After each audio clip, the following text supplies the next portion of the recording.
Eagles Entertainment.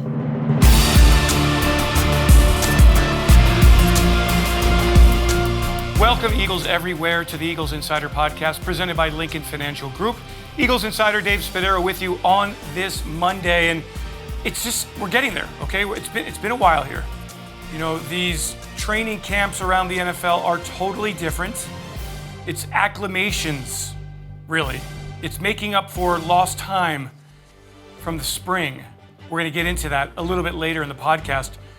Former Eagle Mike Quick, part of the broadcast team, he'll be here to talk about the new norm in the NFL, and maybe he has an answer on where he and Merrill will be broadcasting the games. Will they be on site? Will they be in a remote area? We'll find out in just a bit. And we're going to hear from Brandon Graham, but a different kind of interview.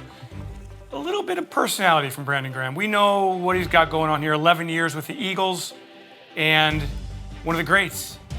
But I just wanted to go in a different direction with him because, you know, we're trying to entertain. Same with our first guest here. Now, the Eagles will be in pads on Monday, August 17th.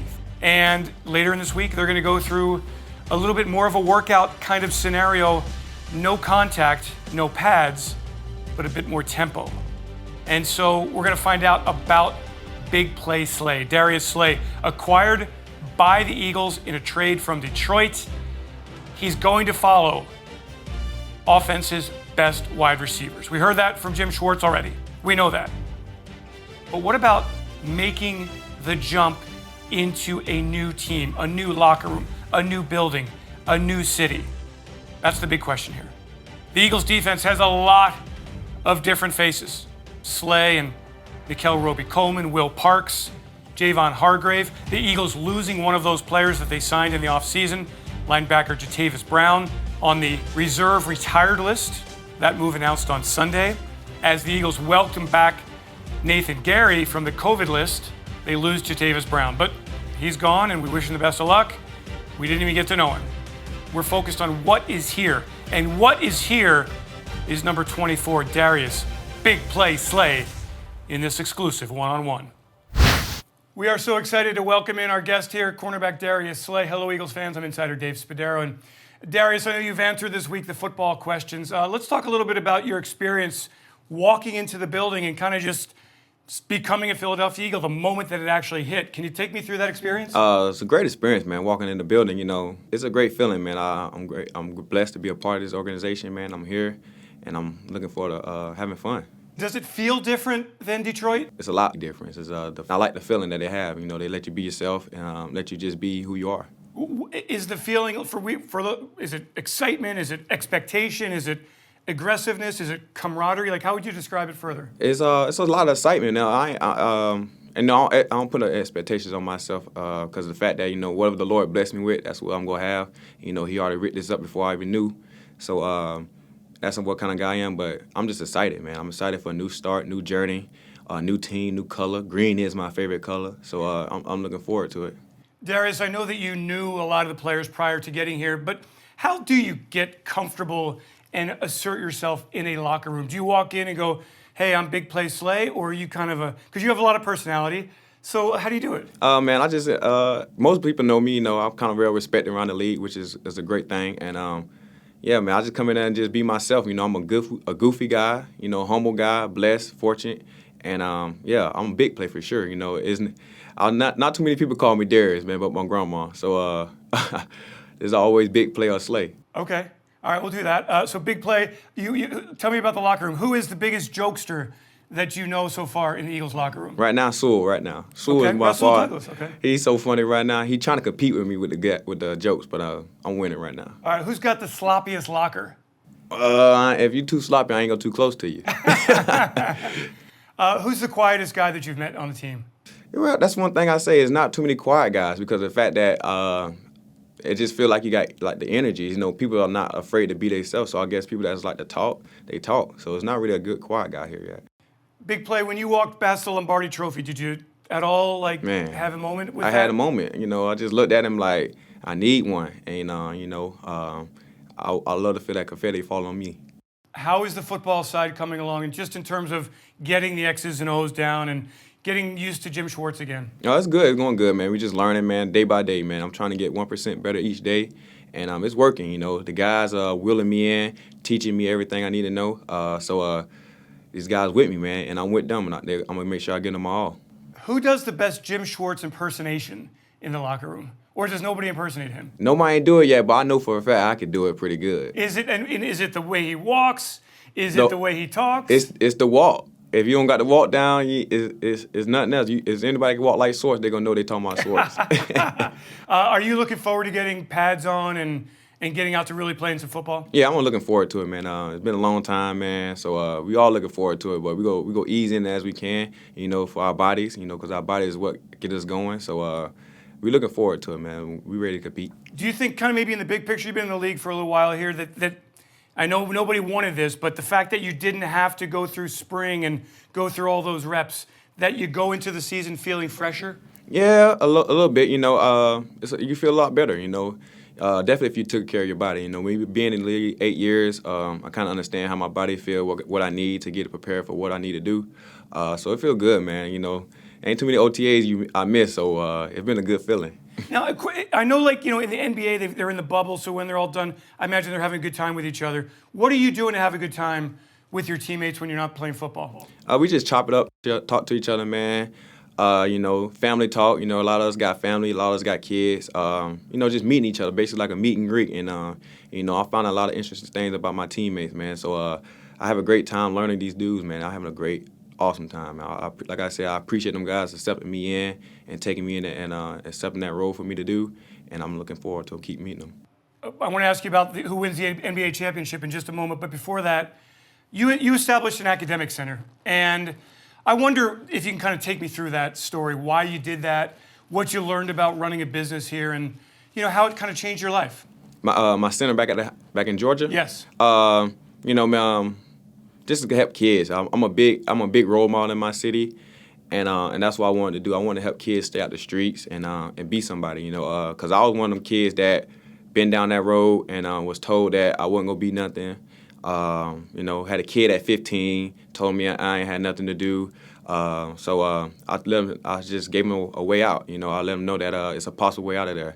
So I put the student center right in my neighborhood, which was a rough neighborhood. And for kids don't have to go that far. I got tutoring, books, anything they need to help them be successful. And that's something I just wanted to do for my city, and it came from the heart. And because, like I said, man, I want kids to, see different.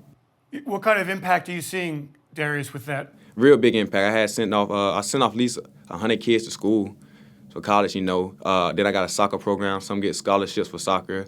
And then, I got a football scholarship stuff too. So it's been good, man. It's been going very positive, man. And we gonna keep moving forward. Is that the legacy of Darius Slay after all the football is over?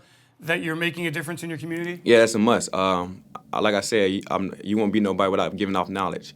And I'm making sure I give every tool I got to help another kid, because it can keep going down generations. All right, now finally, who wins the NBA championship? I'm a big Lakers fan, but, just because, rest in peace to Kobe. Kobe was my favorite guy when he retired. Paul George became my guy. I'm going for the Clippers.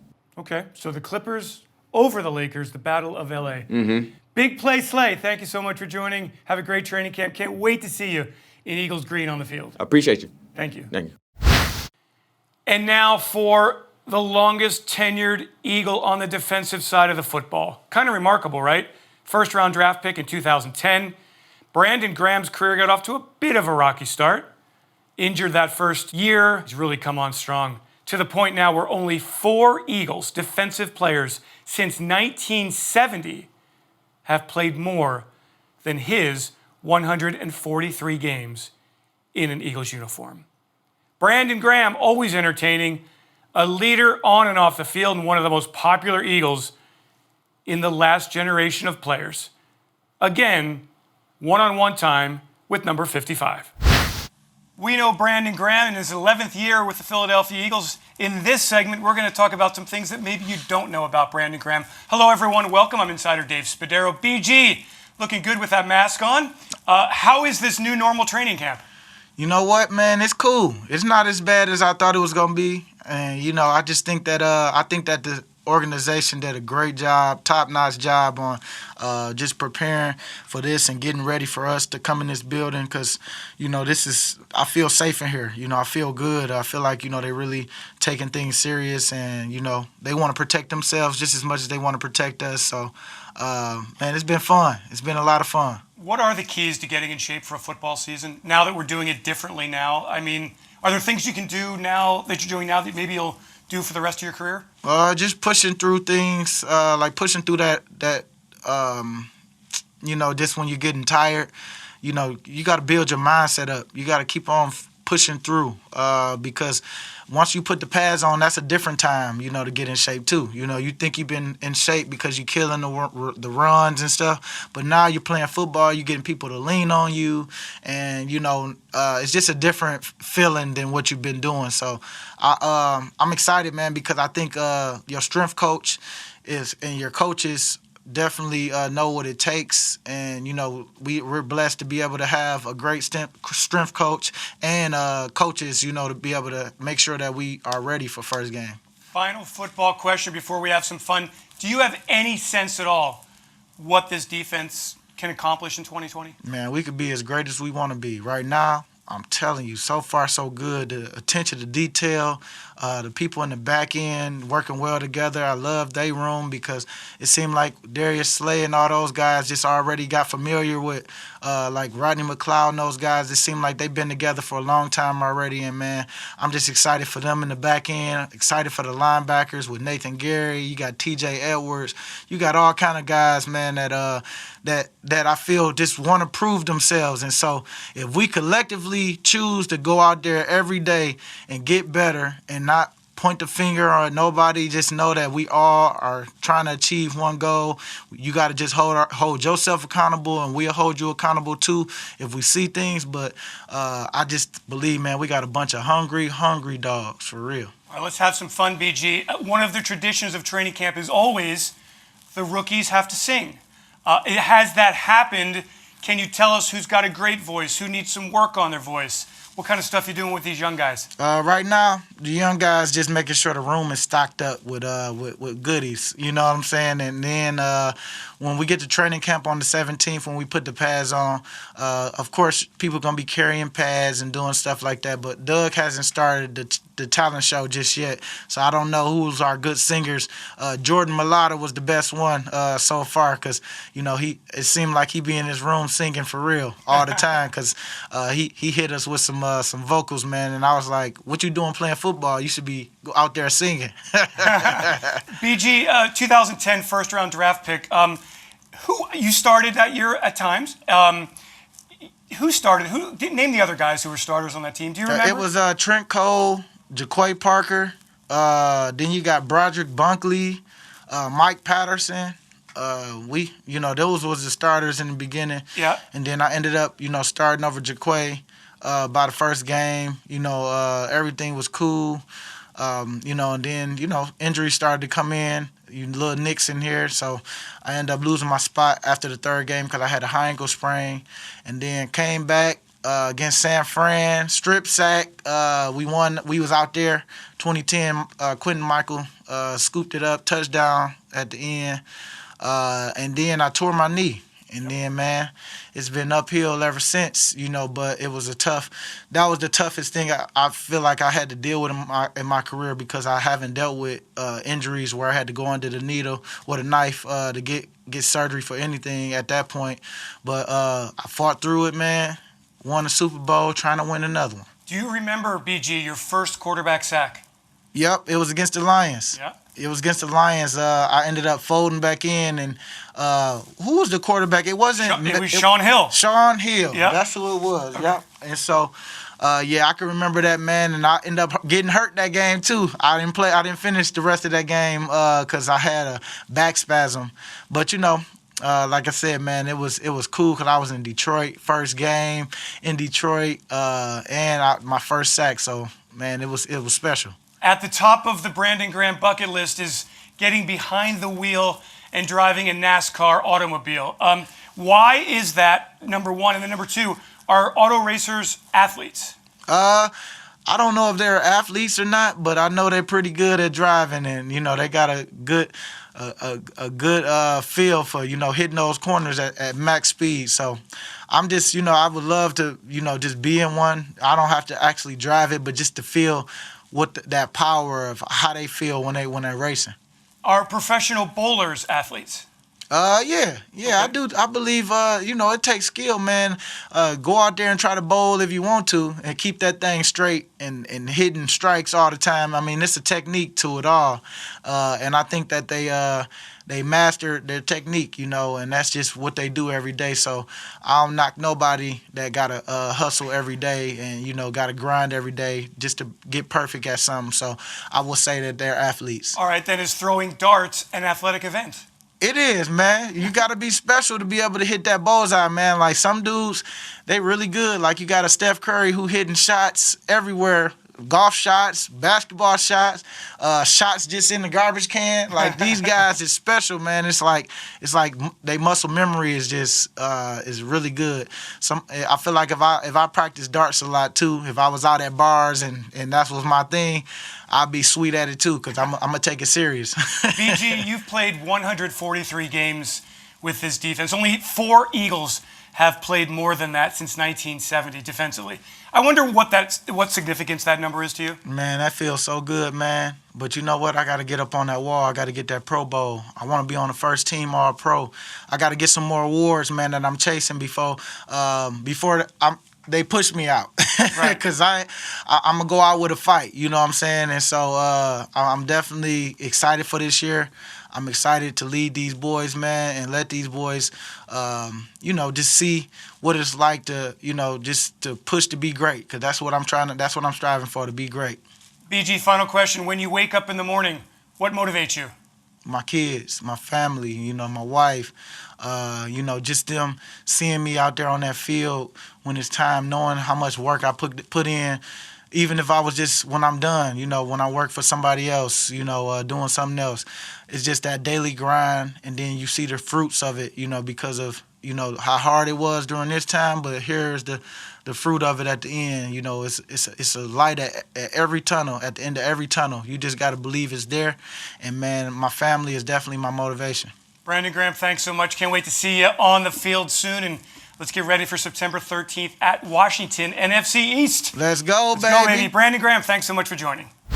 Okay, so the Eagles have been going through their workouts, their walkthroughs, their jog-throughs. And when you watch the video and you hear the grunts, it's a little bit faster than you'd think. Yeah, go.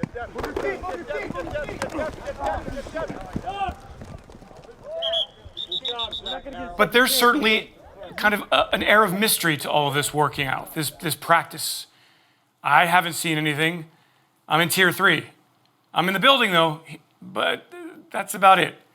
Well, how about for the rest of the media? Not a single bit of contact. And that includes former Philadelphia Eagles wide receiver, current radio analyst, the great Mike Quick.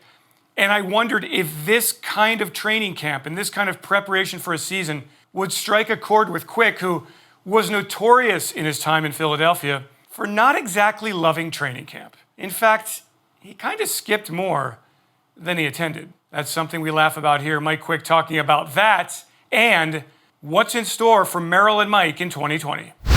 Mike Quick, how do you get better as a football player when there's such limited on-field time? The one thing that you can do, and I tell you what, I actually kind of enjoyed walkthroughs. I got something out of walkthroughs, but you got to be completely locked in. And you got to, when you're going through walkthroughs, you can think of things that could possibly happen, and you can really prepare yourself, but there's nothing like on-field play. And, lining up on a guy and having the reaction of a guy, there's nothing replaces that. But at least the knowledge of what you should do so that when you are going live, you don't have to hesitate, you don't have to flinch because you've already gone over it enough. Though it's not full speed, you can at least know what you're doing so that you don't hesitate. And that fraction that may make the difference, you're there. In your playing days, Mike, I mean, look, after the first or second year, you know how to get ready for a season. You know how to take care of your body. Would this have been a beneficial way for you to go through training camp, which, by the way, you didn't really love training camp anyway. Wait, yeah. this is how I handle training camp. Are you kidding me? Like, this would have worked perfectly for me. Exactly. I didn't feel the necessity to, like, just pound my body down to where I had to, the first few weeks of the season, I had to recover once I got into a routine that wasn't taxing my body so much. So, yeah, this would have worked for me. Do you think moving forward the NFL will maybe adopt some of these principles and continue to kind of do it this way? Well, I think we're going to learn something in all areas of our life from this. And that certainly could be an area where you start to streamline some of the things that you do now, understanding that you don't have to do things the way that they've been done in the past and have success. And in some areas of our lives, in some areas of football, they're going to find that out, that they can have success without some of the traditional ways of going about the business. Mike, we're 5 weeks away from the opener at Washington. Do you know at this point where you're going to be broadcasting from? That I do not know, Dave. Lucky for me, I don't have to work out all of those details because I do not have any idea. I think that I know there's conversation around being in the stadium and making sure that we're in a big enough booth, that we're distanced, and all the measures that you should take. I think all of those things are being talked about, hashed out, and at some point we'll come up with, or the powers that be, they'll come up with the smartest way for us to do this and stay as safe as possible, and we'll move forward. We'll just have to make the adjustment like everyone else is. Mike, when you run into people now and they say, "Hey, Mike, how are the Eagles looking?" What do you say? I don't know. I can't get behind the walls. It's the truth. Listen, what I can speak to is the collection of talent. And I believe in this collection of talent. I think they've got a lot of firepower. And they've got a lot, this roster can really accomplish what they want to do as a team. Their whole philosophy, scoring points, getting after the quarterback, just in a simple form, I'll say that's what the philosophy is. But I think they're built for that. They have a roster that could do that. Sounds good to me. Mike, eventually we'll see you. In 1 week, we start contact, full pads. Can't wait to see that. I'm looking forward to seeing some football, and seeing some guys make some noise in some pads. Yep. All right, Michael, thanks so much. Take care. You got it. And that will do it for this Eagles Insider Podcast presented by Lincoln Financial Group. Thanks to Peter Kelly and Ray Doyle for their great work. Thanks to all of you for joining us. If you have a moment to drop us a little review, we appreciate it. We've got a link in the show details in your podcast library.